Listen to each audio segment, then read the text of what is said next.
Bien, pues como recordarán, queridos amigos, la sesión pasada, de lunes, se trató de la comparación entre virtudes e impulsores, entre impulsores y facilitadores, y localizamos 8 diferencias muy dramáticas, muy hondas.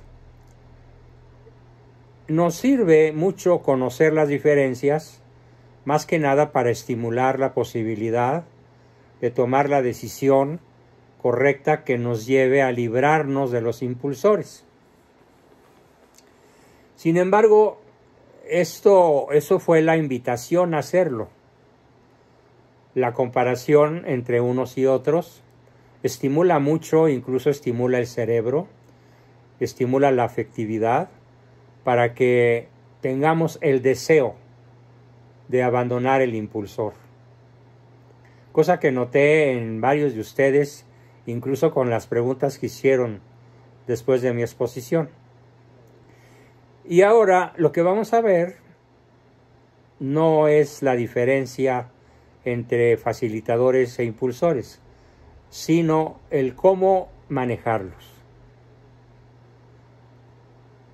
El qué hacer cuando los identificamos. El qué decisiones tomar para librarnos de ellos, de los impulsores. Así que nos vamos a concentrar entonces en ese tema. No estamos desarmados.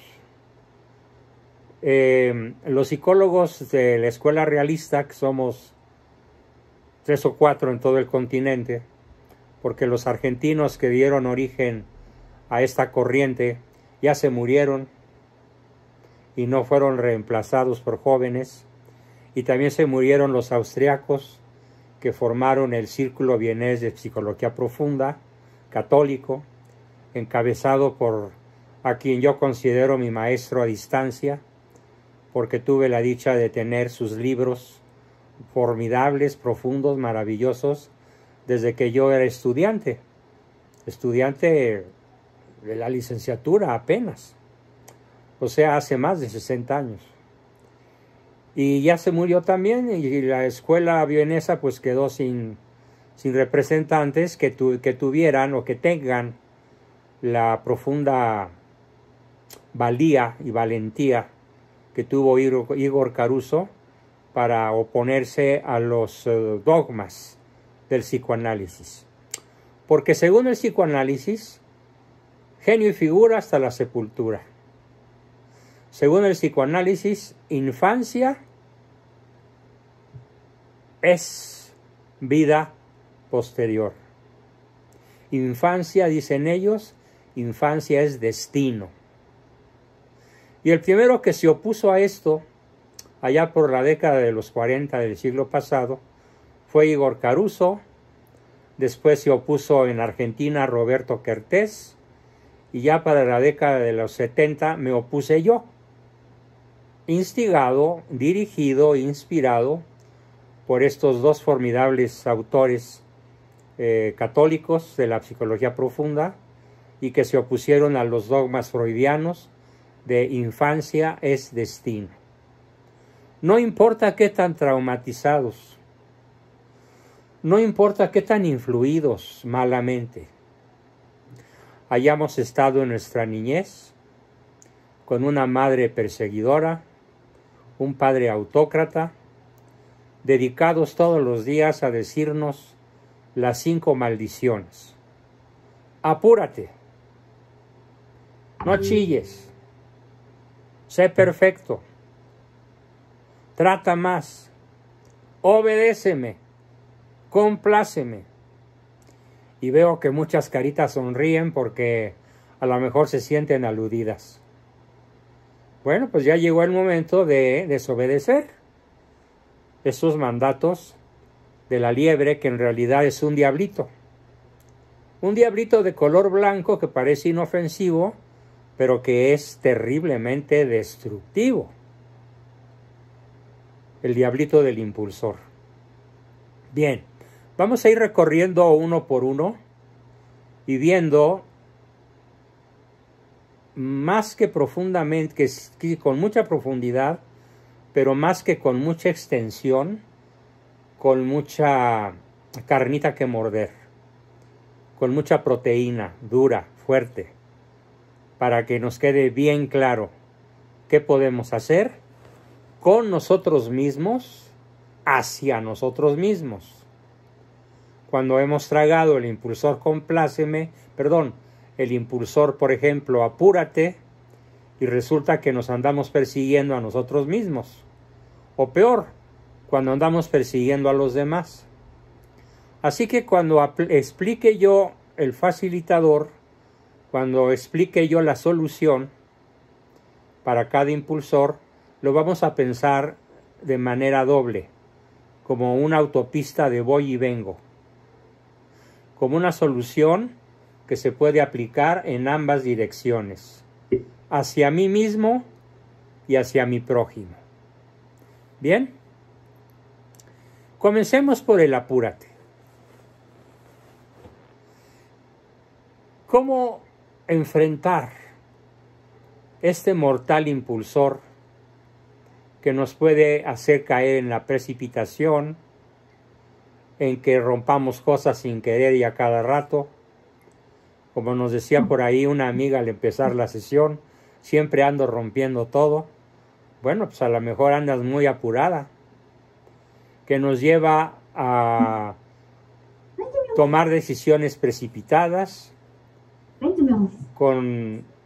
sobrevalorando la velocidad. ¿Qué hacemos entonces frente al apúrate? Son 3 palabras, nada más 3 palabras. Tómate tu tiempo. O como nos lo decía un gran genio de la historia humana, genio en algunos aspectos, pero perverso en otros.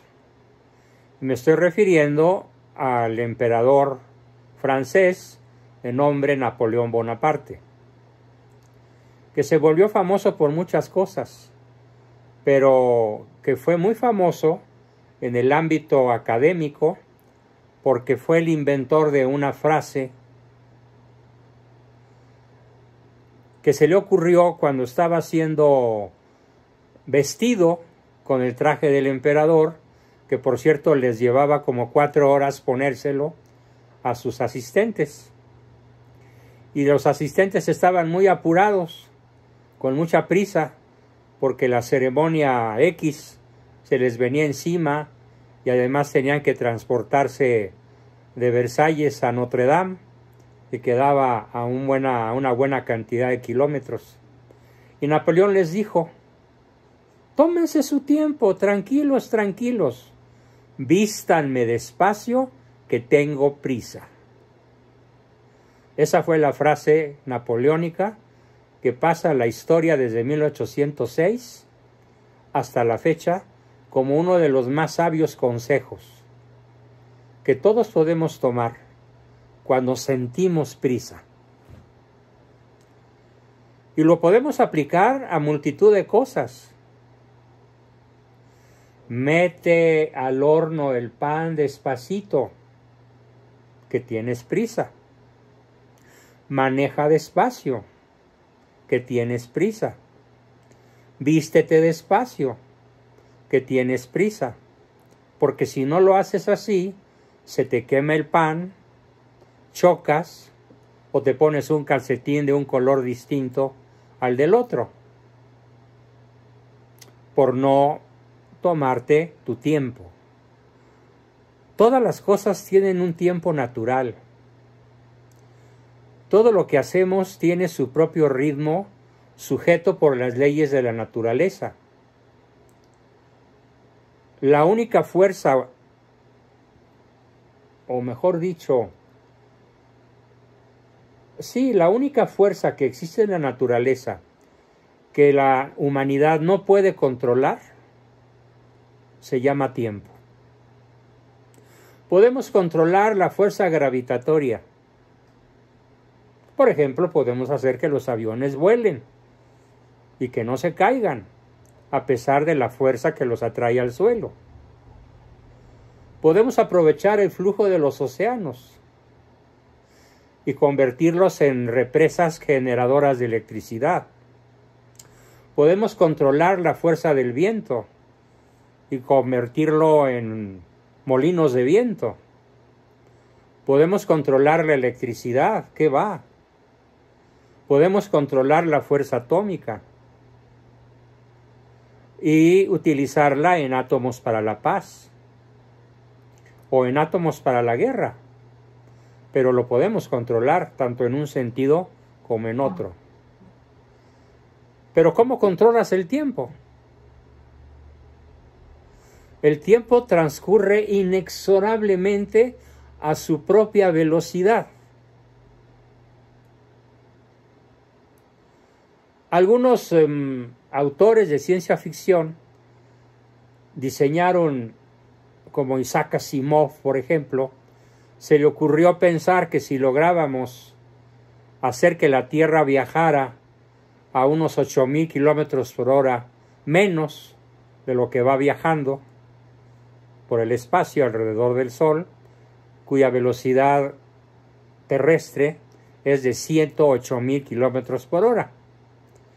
Él tuvo la fantasía de que podríamos haber controlado el tiempo, pero luego saltaron los sabios, los astrónomos, y le dijeron: si lográsemos reducir la velocidad de la Tierra en 8,000 kilómetros por hora, ya no digas en 8,000, en 800, y tal vez hasta en 80, quedaríamos achicharrados por la fuerza de los rayos del sol.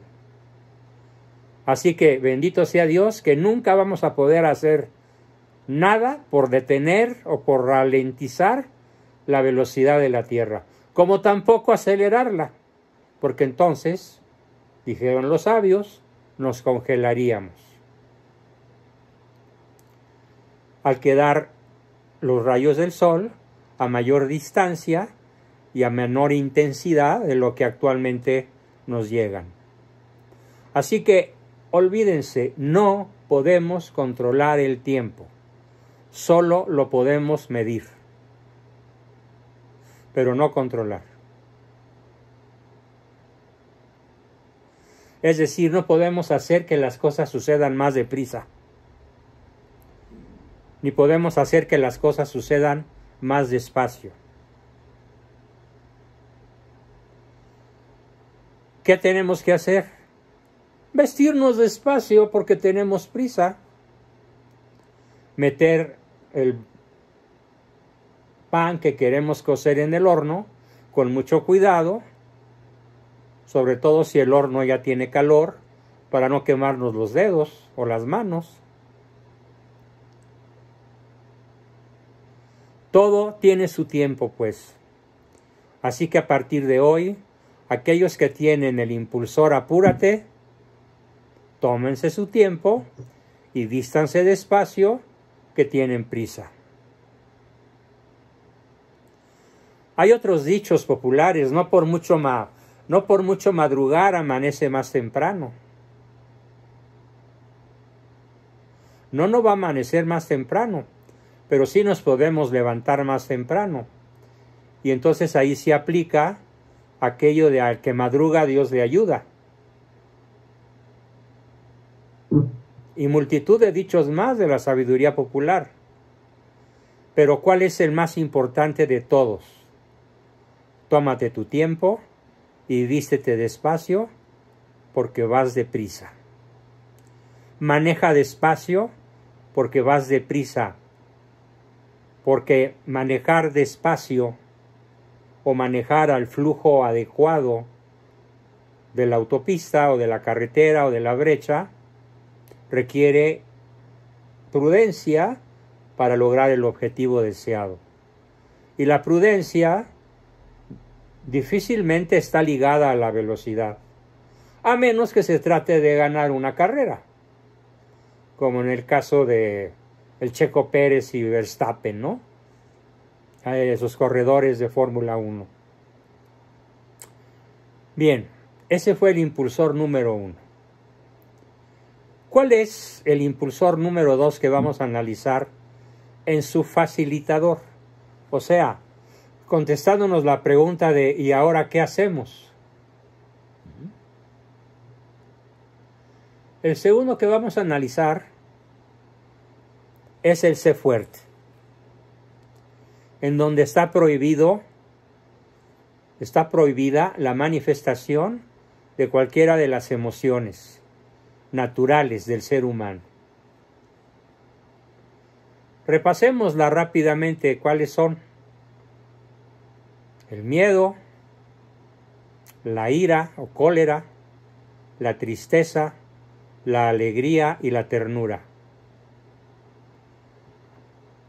En el sé fuerte, las 5 están prohibidas, unas más que otras. Pero culturalmente hablando, la que está más prohibida a los varones de este país es llorar de tristeza o llorar de miedo. A los varones de este país no les está prohibido encolerizarse y gritar y echar sapos y culebras y tepocatas y víboras negras. Es más, hasta está bien visto ser mal hablado y boquiflojo. Pero a la mujer no. A la mujer en general se le dice calladita te ves más bonita. Entonces, el impulsor sé fuerte es vivido de manera diferente, distinta entre varón y mujer. En el varón se sobrevaloran algunos impulsores, algunas emociones, y en la mujer otras distintas. Pero de cualquier manera el resultado es letal, o puede ser letal. ¿Por qué? Porque todos tenemos necesidad de tener una rica vida afectiva. Y por riqueza afectiva vamos a entender la libertad interna y la libertad externa para poder manifestar todas nuestras emociones. Claro, aplican ciertas reglas de convivencia. Si vas a expresar tu ira o tu cólera, bien, pero no ofendas con ella. Si vas a expresar tu miedo, qué bueno, pero no te paralices de miedo. Si vas a expresar tu tristeza, qué bueno, pero no te hagas la víctima. Si vas a expresar tu alegría, qué bueno, pero no te pongas a brincar como chivo en cristalería. Y si vas a expresar tu ternura, pues que sea de la manera que al otro le agrada, no de la manera que a ti te gusta.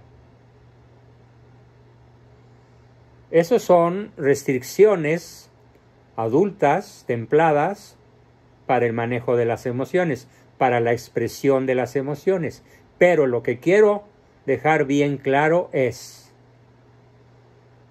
te conviene llorar cuando sientes ganas de llorar. Te conviene reír y manifestar tu alegría cuando sientes ganas de hacerlo. Te conviene expresar tu miedo y sacarlo para no paralizarte. Todas las emociones son parte de la vida humana, indispensable, inseparable de nuestra naturaleza. Así que vivámoslas, pero ¿cuál va a ser la palabra mágica para nosotros? La palabra mágica son 2. Tengo permiso de hacerlo, ¿y quién te dio ese permiso? Yo. Y tengo el derecho de hacerlo, ¿y quién te otorgó ese derecho? Dios. ¿Por qué Dios? Porque Él inventó, Él diseñó, Él fabricó la naturaleza humana.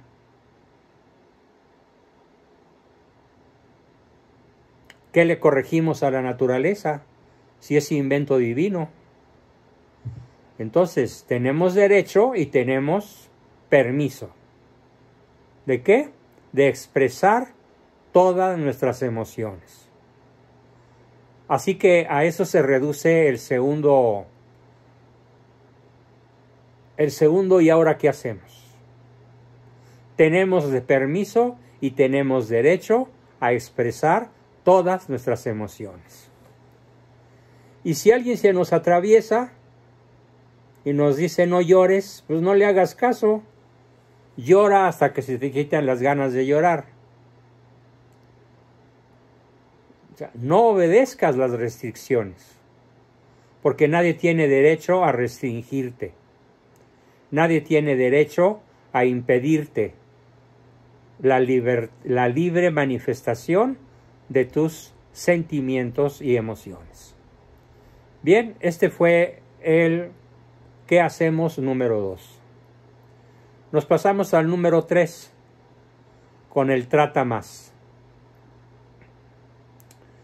El trata más es propio de personas que al terminar el día dicen que no les alcanzó el tiempo. Que al terminar el día dicen que si el día tuviera 48 horas tampoco les alcanzaría. No, sí alcanza. Como dice el dicho, todo cabe en un jarrito sabiéndolo acomodar. Entonces, haz tu agenda y síguela disciplinadamente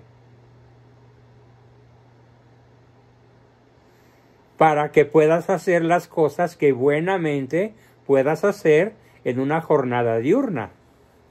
Y además te quede tiempo para dormir bien y descansar, porque tienes derecho a hacerlo. Es más, no solo tienes derecho, tienes necesidad imperiosa. El dormir es una necesidad vital. Muy pocos lo reflexionan. Muy pocos lo saben y muy pocos lo piensan y muy pocos lo ponen en práctica. ¿Cuándo se alimenta el cerebro humano?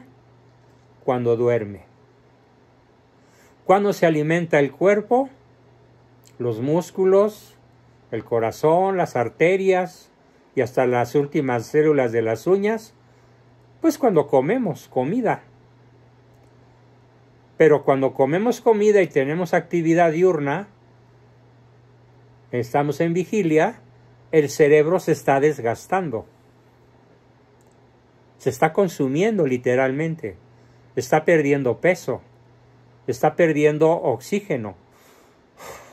Y tenemos que restablecerlo con una buena respiración. Pero ¿cuándo, a qué hora se alimenta bien el cerebro? Cuando dormimos. Entonces, ¿cuál es el tipo de tiempo que más deberíamos cuidar? Dormir. Porque ¿cuál es el órgano más importante del humano, del ser humano? El cerebro. Y es el que más descuidamos, con una mala programación del tiempo. Porque pretendemos hacer más cosas de las que neurofisiológicamente podemos hacer. Yo tenía hoy el propósito de hacer 4 cosas, de redactar 4 diagnósticos. Y conforme los fui redactando, me fui dando cuenta de que solamente iba a alcanzar a hacer 2. Y cuando ya tenía la sesión encima, me di cuenta que me faltaban como la 10ª parte de uno de ellos. ¿Y qué hice? ¿Angustiarme? No, decir, continúo mañana.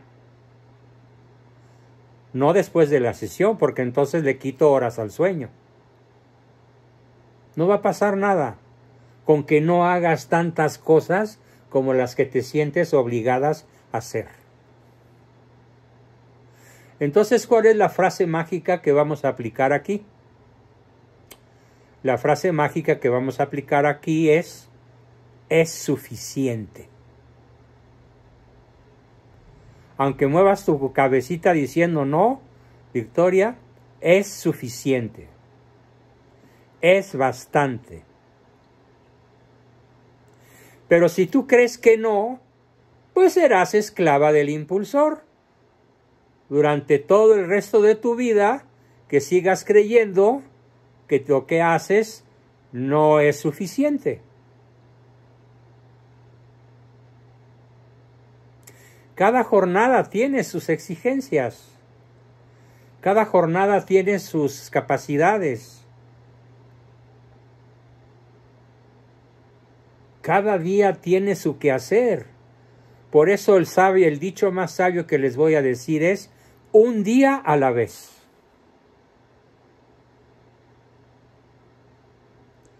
Bástale a cada día su propio afán. Me refuerza Ricardo. Un día a la vez. ¿Por qué? Porque bástale a cada día su propio afán. Somos limitados. No podemos andar por la vida tratando de hacer más de lo que podemos. A menos que queramos envejecer rápidamente o enfermarnos fácilmente.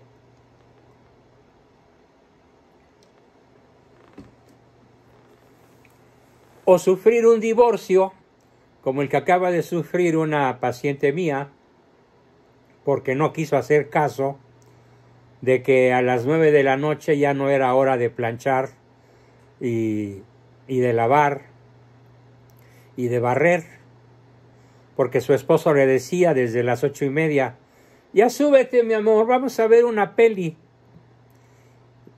vamos a ver una serie, vamos a descansar, vamos a dormir, ya vente para abrazarte. Y ella le decía: no, todavía me queda poner otra lavadora de ropa.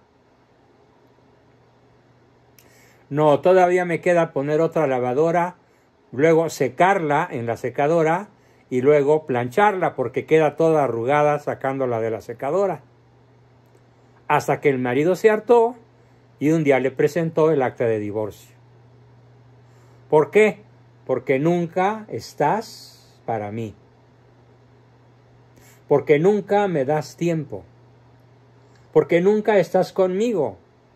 Porque tienes demasiadas cosas que hacer, excepto de ocuparte de lo esencial, tu marido y tus hijos. Todo esto que acabo de decir, redúzcanlo pues a es suficiente. O a esa frase de cada día tiene su propio afán. O un día a la vez. Pero la que más me gusta es la más corta. Es suficiente. O es bastante. Ya. Tenemos todavía otros dos impulsores, que son el sé perfecto. Aquí para empezar tenemos una frase que se pierde en la noche de la historia. Estela pregunta: ¿en verdad que son 8 horas para dormir? Bueno, sí, pero depende mucho de la edad. A mí mi neurólogo me dijo que si quiero seguir disfrutando de larga vida, tengo que dormir de 9 a 10 horas diarias, a mis 80. Como los niños. Y sí, yo noto la diferencia. Cuando logro cubrir esa cuota de sueño, durante todo el día tengo mucho más energía que cuando no logro cubrir esa cuota. Ahora, un adulto en plenitud de fuerzas, en plenitud de edad, entre los 35 y los 50, a lo mejor puede dormir 7, pero idealmente la neurología recomienda que sean 8.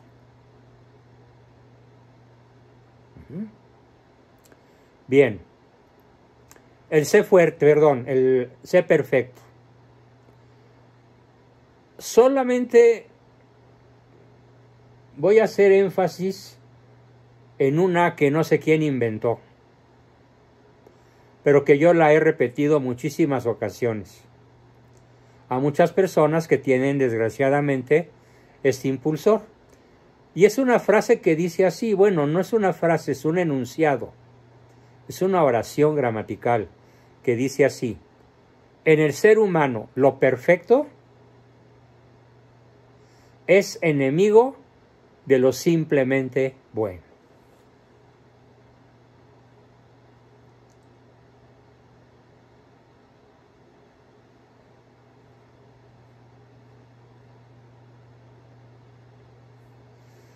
Lo perfecto en el humano es enemigo de lo simplemente bueno. Primer frase, primer enunciado contra el ser perfecto. Pero tenemos otro. Solo Dios es perfecto.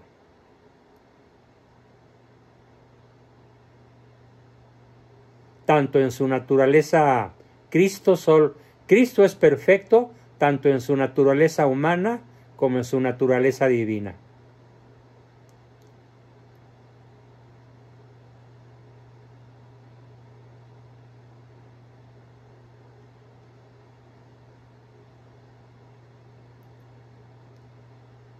Y el perfeccionismo constituye una enfermedad progresiva, incurable y que puede llegar a ser mortal.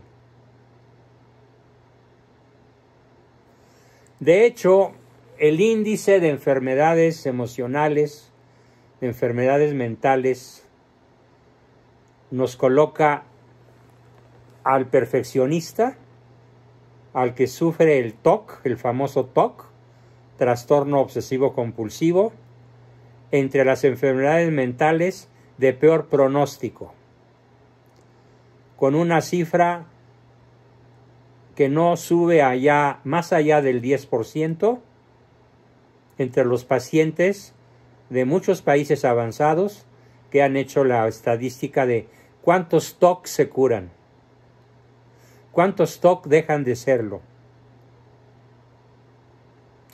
¿Por qué es canija esta enfermedad?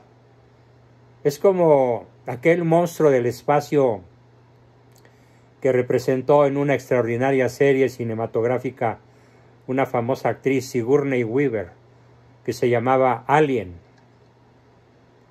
y que parecía que ya se había muerto y resucitaba, y parecía que ya lo había exterminado y volvía a nacer de otra manera, y parecía que ya había ganado y volvía a hacer un ataque para la humanidad.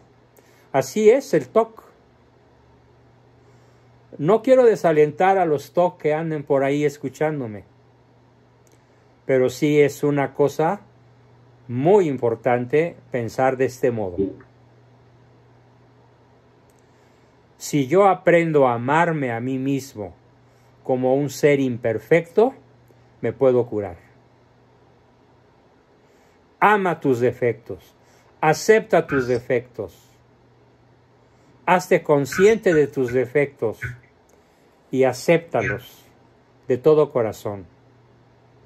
¿Por qué? Porque la última idea que voy a dar sobre este punto es: todo ser humano es perfectible, pero jamás perfecto.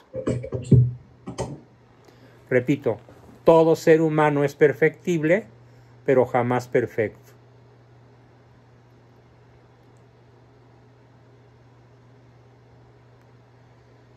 Bien, esto fue en cuanto al ser perfecto. Nos quedamos con la primera frase, con el primer enunciado. Lo perfecto en el ser humano es enemigo de lo simplemente bueno. Y entramos al último impulsor. El último impulsor es el compláceme, que se vive como: yo quiero que tú hagas todo lo que yo quiero que hagas para que puedas disfrutar de mi amor. Como aquel niño que le preguntaba a su mamá: mami, mami, ¿qué hago para que me quieras más? Y ella le contestó: obedéceme. Terrible. A esa mamá yo la hubiera ahorcado. Simbólicamente, ¿no? Pero es una mamá cruel.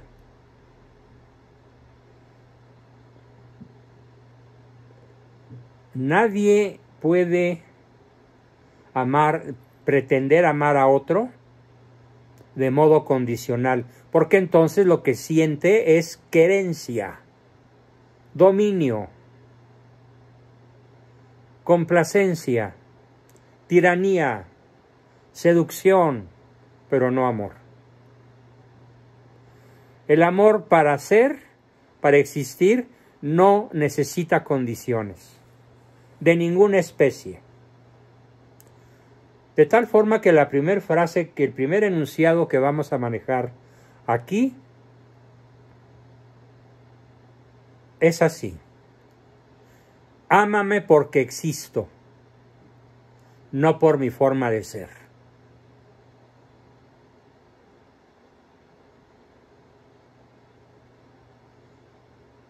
O bien, aplicado a uno mismo, me amo porque existo, porque soy hijo de Dios, no por mi forma de ser. Porque cuando empiezo a amarme por mi forma de ser, empiezo a ser soberbio y presumido, a caer en aquello de vean cómo lo hago yo, vean qué salsa soy yo.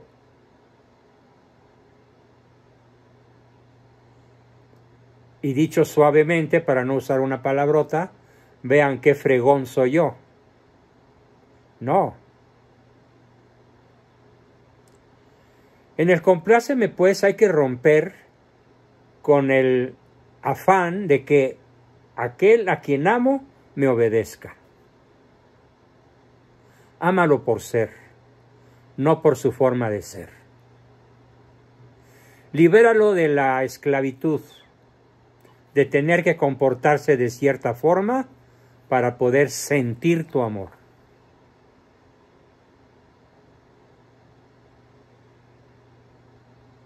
Eso no quiere decir que no lo corrijas si es un hijo, pero a los hijos no se les corrige regulándoles el amor como si fuera un tanque de oxígeno. A los hijos se les corrige fijándoles límites sin enojarnos, con suavidad y firmeza a la vez, pero no a gritos ni de manera autócrata, impositiva o tiránica.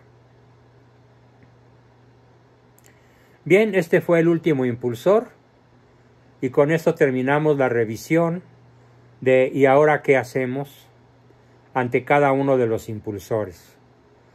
En resumen, apúrate, vísteme despacio que voy deprisa. Sé fuerte, tienes derecho a expresar tus emociones. Trata más, es suficiente. Sé perfecto, lo perfecto es enemigo de lo simplemente bueno.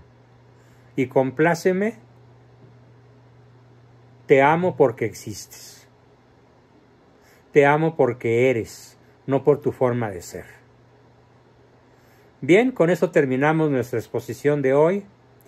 Sinceramente, cuando comencé creí que no la iba a poder dar, pero me animó la discusión inicial. Ricardo puso la salsa como siempre, el saborcito, así que pude lograrlo. Aquí estamos y dedicamos unos minutos a sus preguntas, comentarios, aportaciones y demás. ¿Quién quiere comenzar? Adelante.